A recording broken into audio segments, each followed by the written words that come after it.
What's going on, everybody, and welcome back to iRacing. Today we will be at Talladega. I was hoping for Pocono, but it hasn't been popping up for me yet for the Gen 6, so we are at Talladega with the next gen.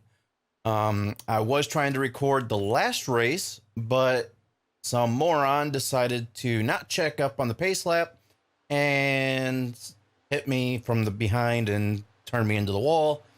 It wasn't significant damage, but it was enough damage to where it's now 80 Fahrenheit. Thank you. It was enough damage to where I was a second or two slower than other people outside the draft. I started off in P15. I fell back to P21, which was dead last, but I got lucky because other people kept crashing each other out, and I ended up with a P5. But by no means was any of those positions gained by skill. It was all just luck. So this time I am not going to qualify. I am going to start off in the very back and hope that, just like last race, I was able to avoid all the incidents during the race. And this time, hopefully there's nobody behind me. If not, maybe one person behind me who I know is not the guy whose last name is Ford. I'm not even sure if he's even in this session. I hope not, because he was a complete moron. Let's check here. I'm not seeing him. So hopefully we are lucky. Let me go into entries. I'm not seeing him in here. So we got lucky on this one. He's not in here. So, but anyhow, enough rambling on here. Like I said, I'm not going to qualify. So instead of me talking for 5 more minutes, or 4 more minutes, actually, since the minute's already elapsed in qualifying, I will just see you when the green flag's waving. All right, so here we are coming out of turn 4. I am in last place, P15. Starting out. Let's see what we can do here. Hopefully it's not a short race for us. Hopefully it's clean. Hopefully we can make up some pretty good positions. Okay, Aaron, stay calm. Focus.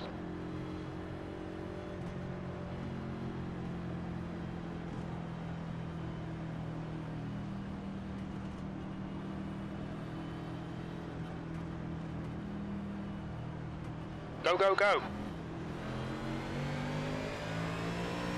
And not the best start. They were checked up quite a bit.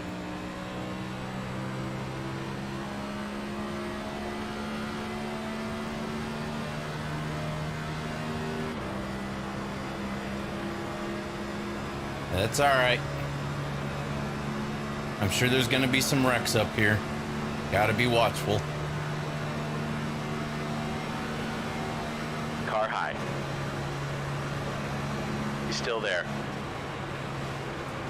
Hold your line. Clear outside. It's like that. I don't know. Oh boy. And we're done. Oh, nope. Got lucky. You got a car outside. All right. We are clear up high. We avoided one. Who hit my car?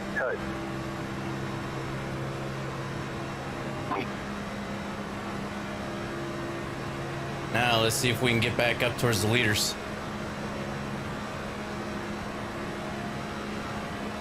P10. I think we're too far back. I don't know if that red car can catch the draft of that lead pack or not.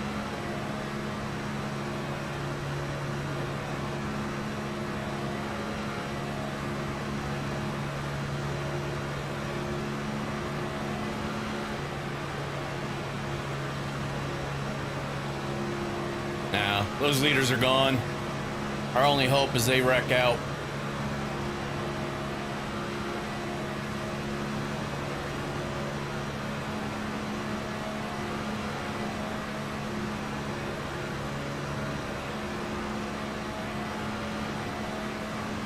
Crawford behind is pitting.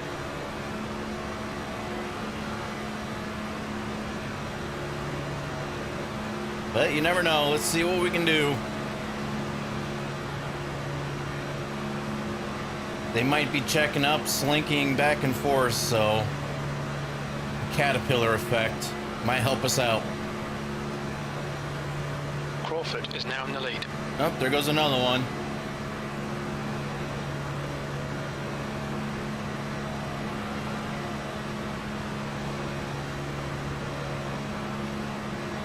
Not sure if that was already a lap car who's getting out of the way, or that was one of the leaders.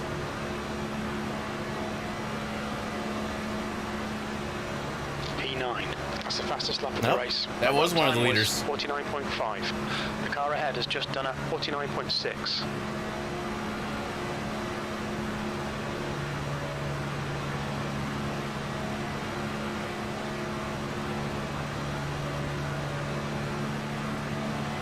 Play it cool. We got 10 laps left. We're not that far behind the leaders. We still have a chance of catching them. Because the more they start jockeying back and forth for position, more chances of us catching them.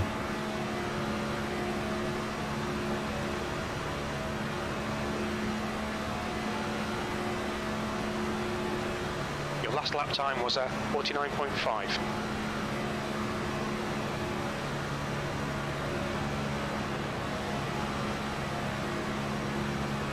I think we are catching them. Oh boy, we got a blinker.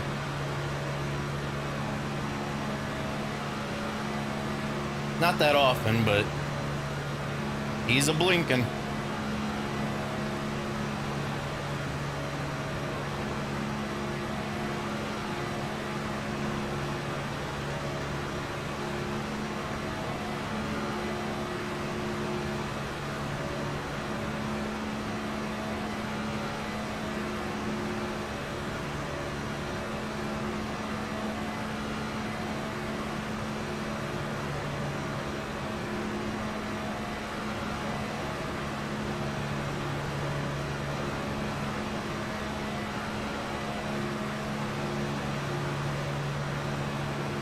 Wow, Car low.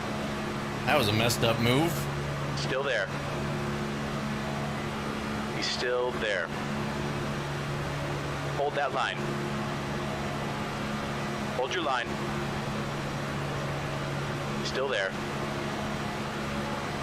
Hold your line. He's still there. You're clear inside.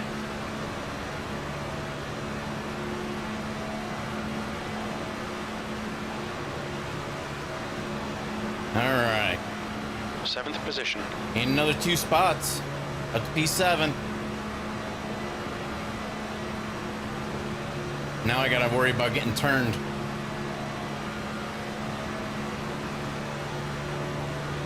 Luckily, this whole pack, for the most part, except for the red car that's leading us, is all A-class, so hopefully they all know better.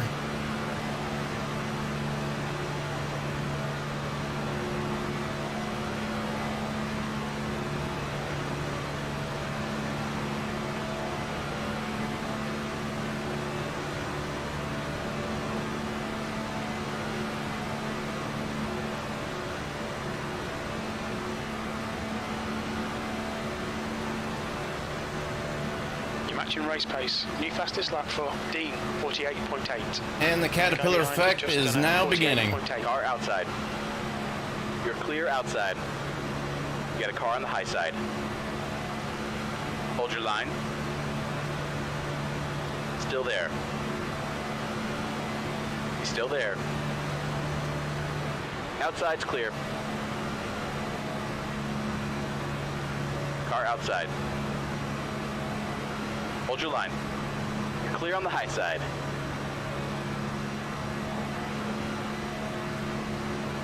All right. What was that, P4?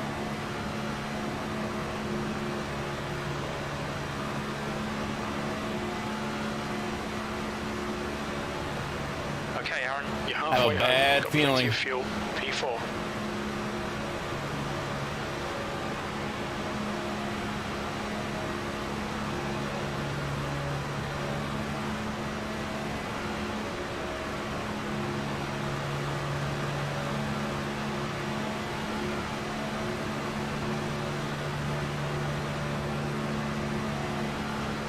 You guys are just weaving all over the place.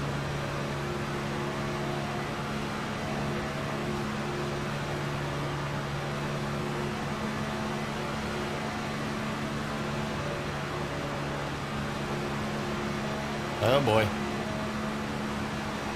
Hit that apron a little bit.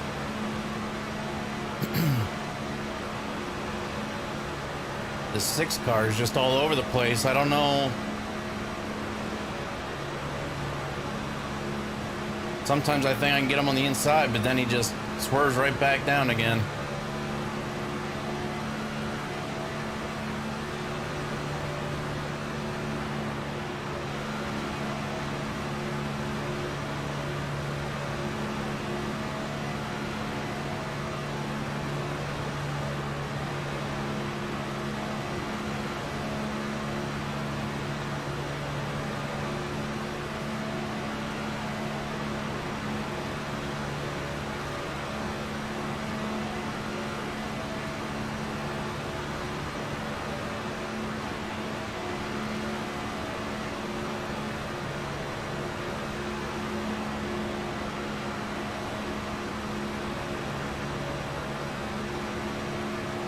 Something's bound to happen here.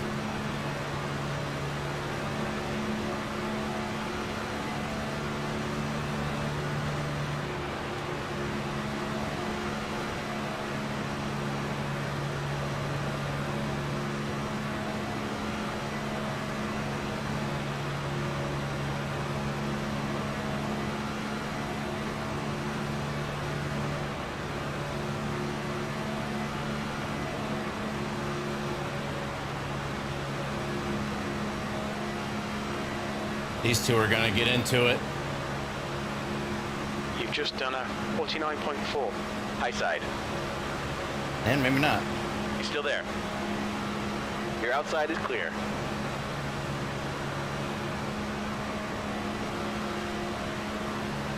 Car outside. Clear outside.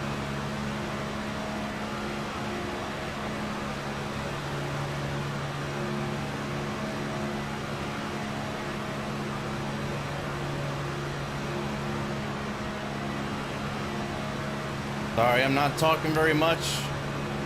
Concentrating.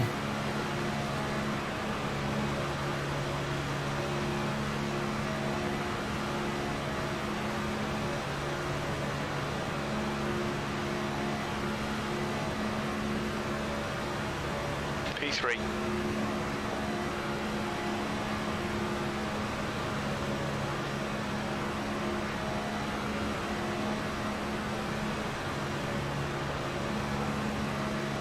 Couple more laps left to go.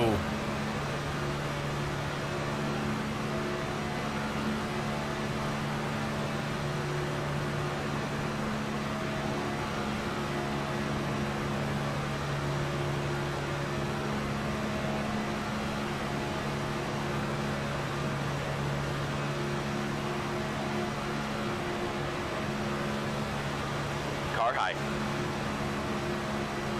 Still there. They're going to try to get the outside formed up. Hold your line. Still there. P4. 2 laps remaining. He's still there. And I'm falling Still back. there. I'm falling back on the inside Hold your line. line. Still there. He's still there. Come on. He's still there. I knew he was going to do that. Still All right. there. He's still there. Hold your line. Hold that line. Hold your line. Still there. Hold your line. Still there. He's still there. Hold your line. That last lap was a 50.0. He's still there. Hold your line. Still there.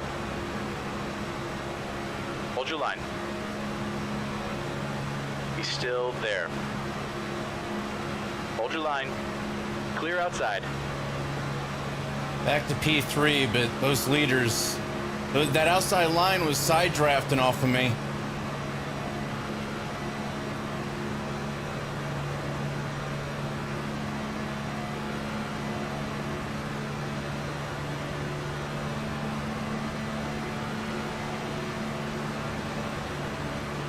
Car low.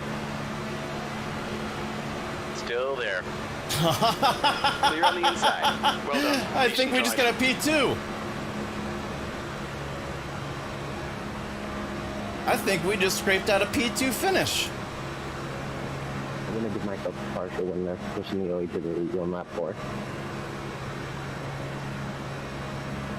Oh my. We did. We just got a P2 finish out of that. Started in dead last and got a P2 finish. That was awesome. Patience, patience, patience. Good job there, OE. Pit lane speed limit is 55 miles per hour. Wow. Box in 5, 4, 3, 2, 1. Box now. We got to watch that replay. All right, so this is just with a couple laps left to go. And right before we started falling back and that second lane was starting to form up on the outside and side draft and started pulling us backwards. But let's see what happens at the end here. I mean, we all know what happens, but that was... I thought we were going to fall back to like P4, P5, P6 with how we were dropping, but then we caught that draft back up. We stayed on the bottom lane. We stayed consistent, and we were able to pull back again for a P2 finish.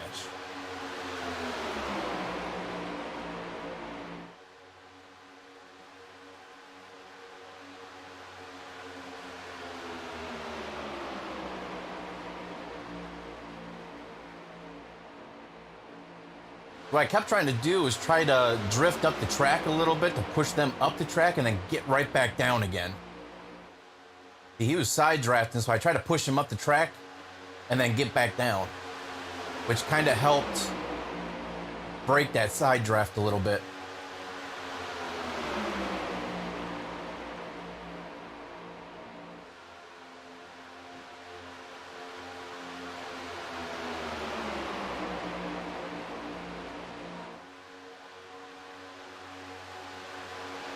That Lays car, though, he was a big help. He would have somehow was able to get up to that high line. We would have been screwed.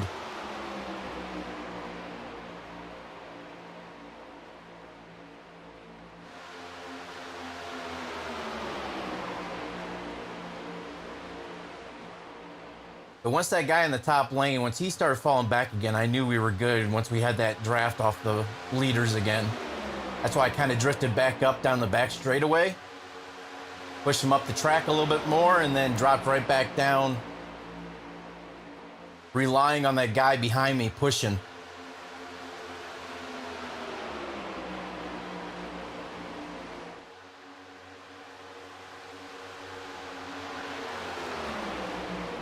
And right here's the finish.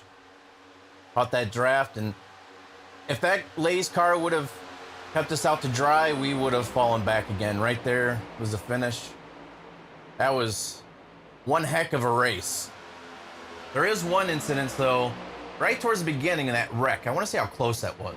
All right, this is the start of the race. As you can see, we started off in dead last. I'm not quite sure where that wreck was or what lap it was. I can't remember what it was anymore.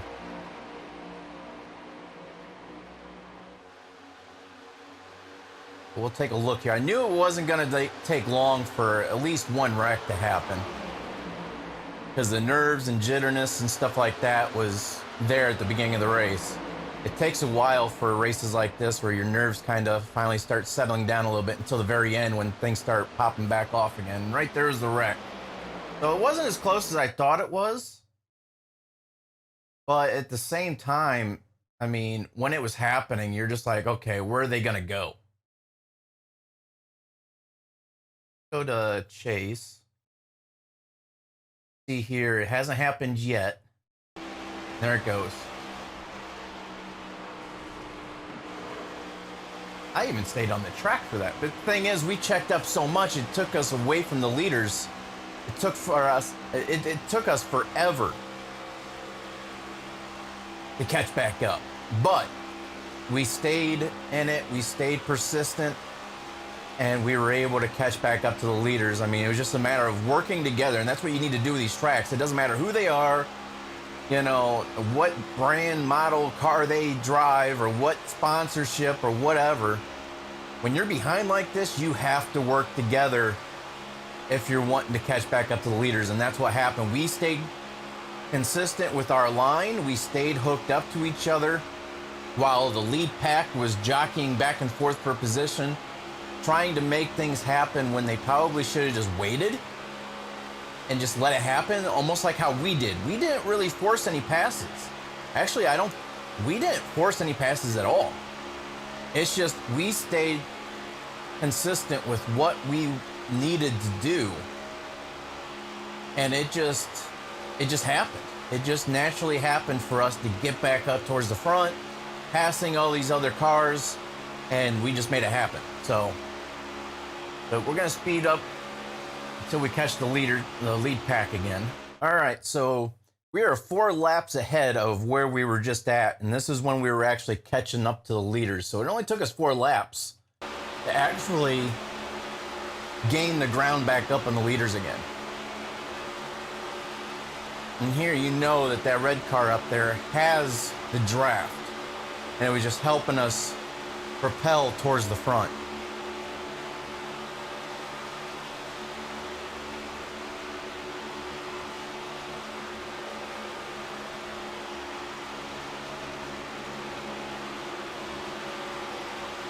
But the thing that really hurt us was the caterpillar effect. It just kept on. I don't know if it was the leader checking up at the end of the backstretch, or if it was just us in the draft, or the mixture of the two. But we always, right there, we had to lift so hard before we got into the back of somebody. And right there, I mean, we weren't forcing anything. People just lost their line or said, hey, I'm just going to bail out. Because like I said, I had a bad feeling something was going to happen. I think they did too, but we stayed in it. They bailed, and that actually helped us out in the long run.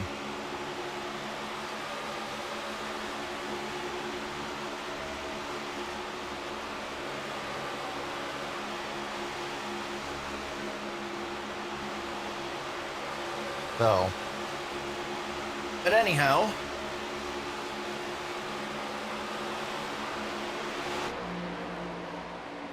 we all know how it happened after this. The 6th car went wide, and I was able to go underneath of him and get that P3 spot.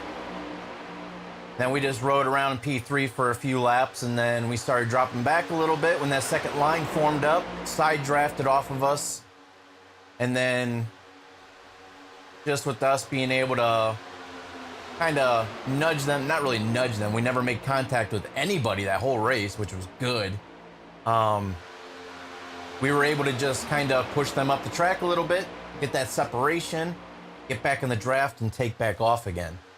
So that's what you kind of have to do on tracks like this. Not cause an accident, but kind of force your hand a little bit, you know, to get them away from you from side drafting and slowing you down, and being able to still maintain that draft of the car in front of you and the car behind you, so that way you can help get back up towards the front again.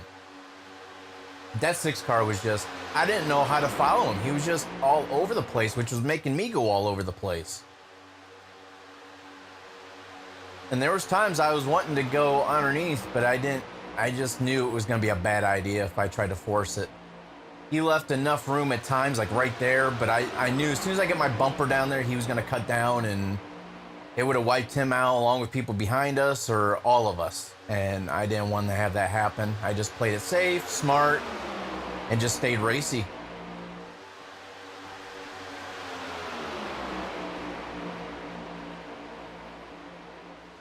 I forget which corner it was, but he drifts up a little bit. But let me know what you guys think of the new paint scheme. Should we keep it black or maybe go white? Let me know in the comments below, and let me hear your guys' feedback on how you guys like this new paint scheme. Because I like it, but at a distance, you can't really see too much on the car. You have to be right up on it. but at the same time, it looks cool because it's almost like, minus the lights that are really visible, it's almost a ghosted out sheriff car, which was kind of cool. So it's got that patriotic scheme on the side with the star. You can tell it's a sheriff car. At the same time, you know, like I said, unless you're right up on it, it's pretty ghosted out. Let me know if you guys think I should keep it like this, or if I should maybe try to go with a white color instead of black. Let me know what you guys think. But, all right, so here we are. We know we rode around in P3 and we didn't get P2 right until the finish line. So that's where I'm going to end it here, guys. I hope you guys enjoyed it. It was one heck of a race. Started off in dead last. And if we would have had a little bit more help pushing us on the outside lane and left those two, the first and second place cars, out to dry, we possibly could have won that race. But it is what it is. Can't complain. We kept the car clean the whole entire race. Went from last to P2. And yeah, it was... I couldn't... It was nerve-wracking. I'll tell you that much. I had my nerves going. My palms were definitely sweating this race. But I want to thank everybody for watching and being loyal to the channel. If you guys are new here and if you guys liked what you've seen, don't forget to smash that like button. Click that bell notification. That way you're notified whenever I go live or post something new. Like and share this out. Help the channel grow. Be greatly appreciated. And the goal is hopefully to be able to hit that 1,000 mark by the end of the year. It's been eluding me for the last couple years now, so please help out the channel grow. If you guys liked it, share it out to all platforms, whatever you can, Facebook, whatever, Twitter, anything. And I'll see you guys in the next either video or live stream. So thanks for watching, everybody. Take care.